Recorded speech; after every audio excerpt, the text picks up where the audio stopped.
A long time ago there was a special village nestled around green hills and lush meadows. The village was called Maroon, however it had a more popular name. It was known by other villages. Other villagers called it the village of blessed twins. This was because hundreds of years ago, the gods blessed the village that if any woman gives birth to twins, the twins would be specific and divinely gifted. Due to this blessing pronounced by the gods, it made the village of Voodoo to be known far and wide. Anytime a woman gave birth to twins in the land, the village would be in a huge celebration. Even the king would attend the ceremony and give gifts of gold, beads and other treasures to the family in order to take care of the twins. This was a tradition, and also the kings knew that once the twins come of age, they will bring even greater glory back to the village. However, despite all this, twins in Maroon village were rare and hard to come by. Many women who got pregnant in the village would always pray to the gods to give them the gift of twins in order for their life to change. Amidst this, there were two women in the village who were friends. Their names were Ada and Lila. Both of the women were friends from a young age and had grown up together.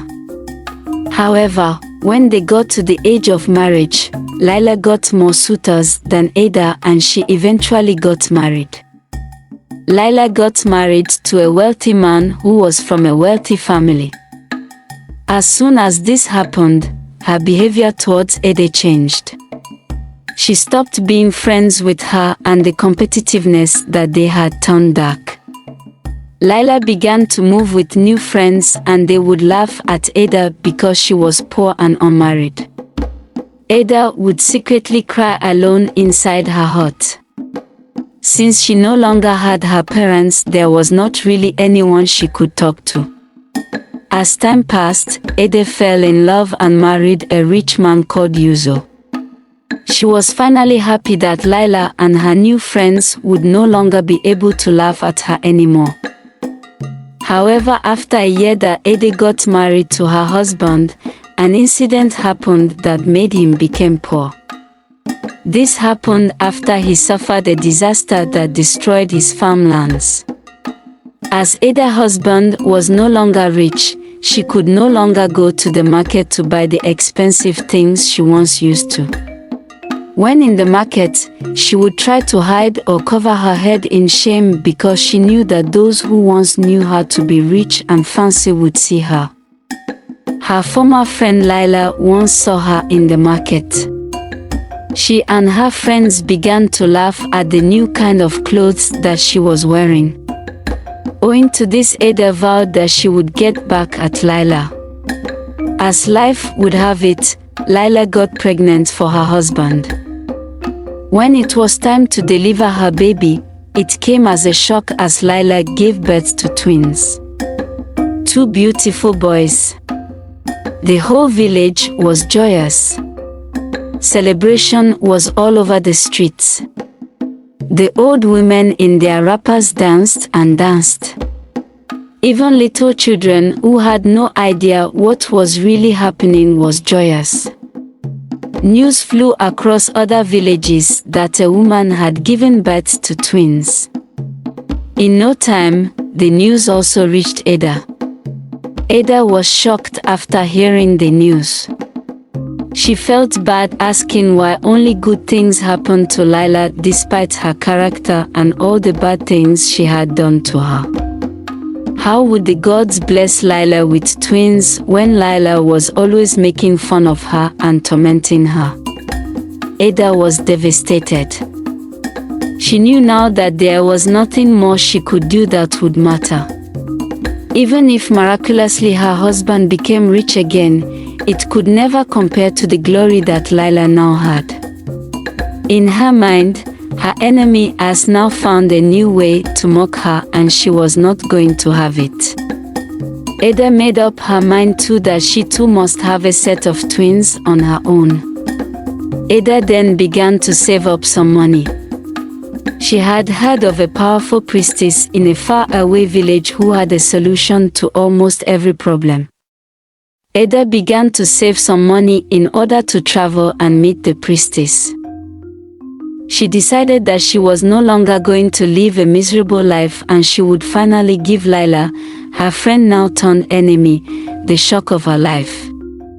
Ada traveled to the distant village, crossing many rivers and many forests. She lied to her husband that she was going to see a distant relative that she had. She knew that was the only way her husband would let her travel. When Ada got to the distant village, she asked for directions in order to find the priestess.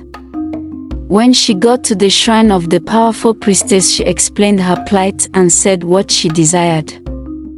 The priestess explained to Ada that only the gods had the power to predetermine the children a woman would she have. She further told Ada that she should be patient and that the gods may eventually reward her with the twins she wanted. Ada begged the priestess, saying that she did not want to leave anything to chance. She begged that the priestess should find a way to help her. The priestess then gave a bunch of kola nuts. She told Ada to eat them once every 7 days until she took in and that she would give birth to twins. However, she explained that there may be consequences for deciding to go through the path that she was taking. Ada thanked the priestess and took the kola nuts. She said that no matter what happens, she would bear the consequences if any should follow. Ada returned back to her village with joy in her heart. She believed she was going to give birth to twins. She followed the instructions the priestess gave her. She said in her mind that she was finally going to prove to those who laughed at her, especially Lila, that was not just the wife of a poor farmer. After some months, Lila became pregnant. In the meantime, Lila, who was still enjoying the gifts and attention got because she had given birth to twins, did not know that something terrible was about to happen. It was months after she had given birth, her twins developed a terrible illness and died. That month was a dark month for the village. Many of the villagers came to offer their condolences to Lila and some even tried to comfort her. When Ada heard the news, she didn't know how to feel. However, she knew that despite all the things that Lila had done to her, her babies were not a part of it and were actually innocent. In truth, she felt bad about the children. However, she too was pregnant. So she decided to make sure that she followed the priestess' instructions. In just about a few months later, Ada gave birth to her own set of twins. It felt like an impossible feat. The whole village jubilated. A lot of persons were very happy. Some persons said that because Uden lost her twins, the gods decided to bless them again by giving twins to Ada. As per the normal tradition, villagers brought gifts to Ada. The king, just as it was required of him by tradition, brought gift of gold. Ada was so joyous. Her wish had finally come to pass. However, she didn't know that things would turn out to be bad for her later. Ada's children turned out to be two beautiful identical girls. They were the talk of the whole village for a long time. Ada named them Amara and Zara. Due to her blessings, everyone now wanted to be Ada's friend. However, the feeling was different for Ada because Uden, after losing her twins' babies, began to live a quiet life and no longer made trouble with anyone. Ada also never tried to make Uden look bad for losing her twins. She just enjoyed the gifts and blessings that came from her twin girls. It didn't take long. Time passed. Amara and Zara were two wonderful twins. They loved each other and did everything together. One of the things they loved doing was going to the stream together to fetch water for their parents. Amara, who was the older twin, loved her sister so much. She would tell her sister, Zara, beautiful stories and sing her beautiful songs till she fell asleep. As times passed, the identical twin sisters grew and became very beautiful. It was at this time that their gifts began to manifest. Amara and Zara were extremely good at making beautiful clothes with wonderful designs and colors. They were in there across the lands and all the villages. It didn't take long. Important, rich and powerful people from all over the villages would line up in front of Ada's house so that they could purchase the beautiful and adorned clothes that her twin daughters had made. Even the kings in other villages noticed the gods-given talent that Zara and Amara possessed. They became the talk of many villages.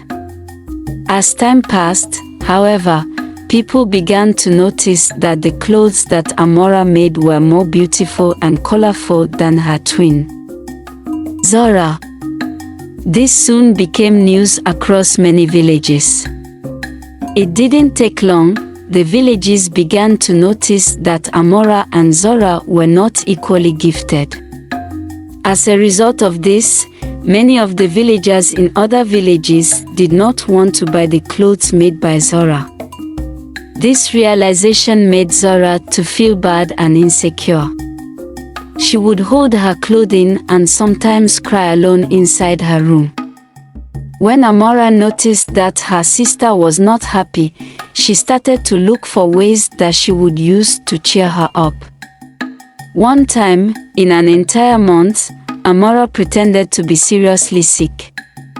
She did this so that when people came to buy clothes from their house, they would have no choice but to buy the clothes Zara had made.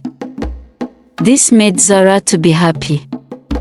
Just like that, things continued to go good for the twin sisters until something more surprising and different happened.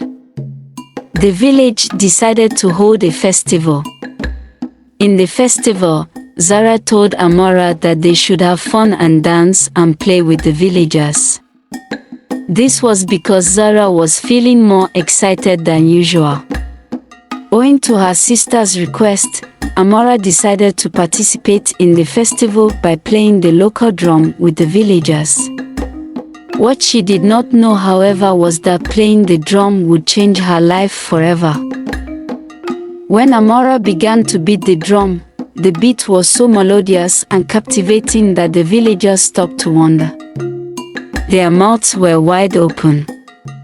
Amara played the drum in such an extraordinary way that it felt as though the god of music had possessed Amara and was playing the drum instead. Everywhere was filled with excitement and the festival became even more interesting.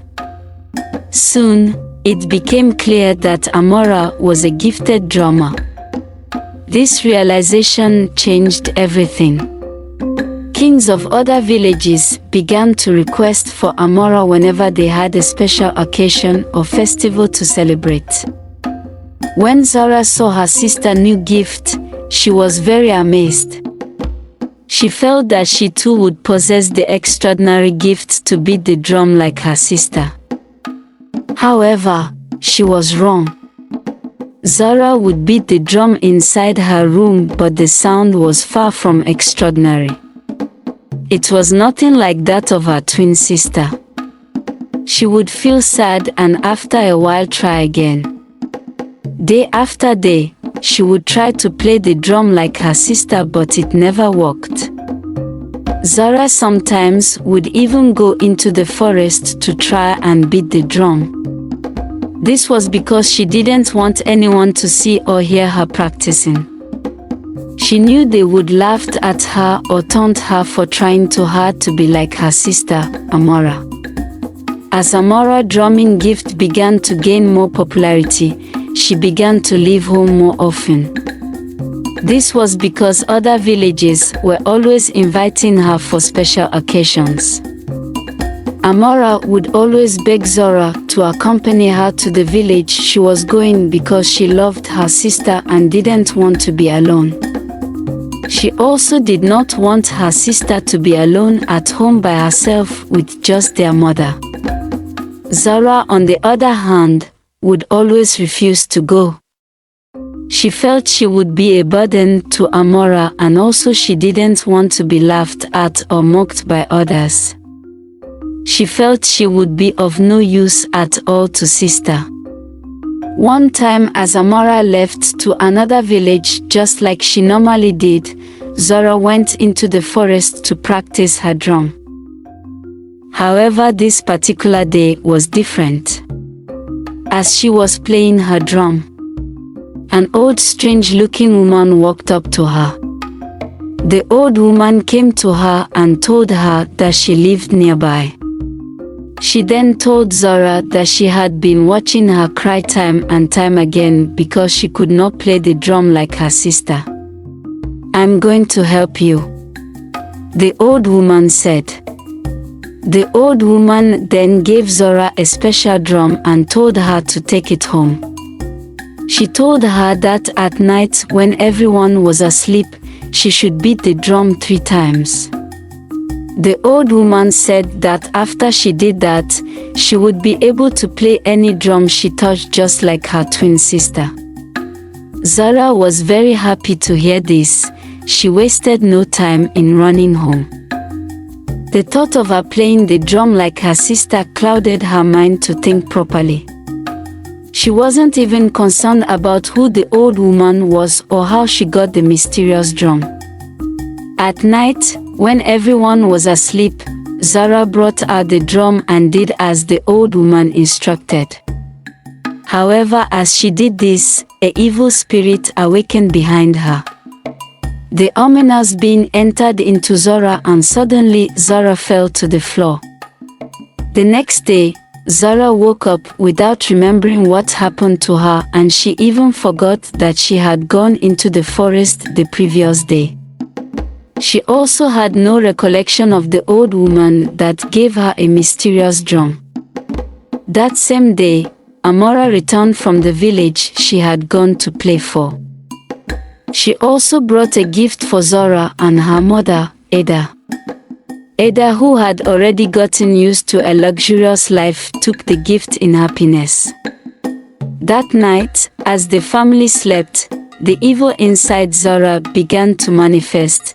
She awoke all of a sudden. Her eyes were red as blood. Zara then went outside and suddenly transformed into a dark creature. In the form of the creature, Zara went on a rampage in the village, killing the livestock of various farmers in the village. She also had an acidious vapor breath. With this, she was able to make the plants in the villagers' farm wither and die. After she had done this, she transformed back into her human form and went back to sleep in her bed. The next day, the village was awoken to a shock. They saw their plants and crops destroyed and their livestock dead. It was a total disaster. The villagers cried to the king, begging. The king then, after hearing the plea from the villagers, devised a plan to get rid of anything that was causing the disaster. The king then called a very powerful warrior in the land that was also a medicine man. The warrior's name was Akin. The king then tasked Akin to do all in his power to catch whatsoever was causing the disaster.